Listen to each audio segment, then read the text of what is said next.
তোমার মধ্যে যদি কোয়ালিটি থাকে তাহলে তুমি সেই কোয়ালিটিটা নষ্ট করছো ওভার থিঙ্ক করে। বেশিরভাগ সময় খুব সাকসেসফুল মানুষরা হতাশ হয়ে গিয়ে তাদের নিজেদের জীবনকে শেষ করে দেয়। মোস্ট অফ দ্য টাইমস তুমি তোমার জার্নিটাকে বিশ্বাস করো না।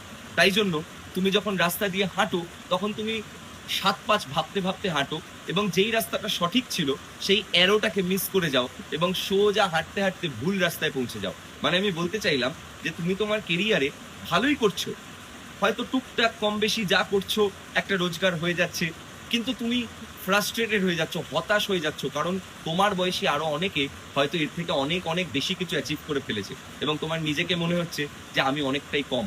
আমার বক্তব্য হলো এতটা হতাশ হলে চলবে না। সময় সামনের দিকে অনেকটা পড়ে রয়েছে এবং এখন নতুন যুগ, নতুন টেকনোলজি চলে এসেছে।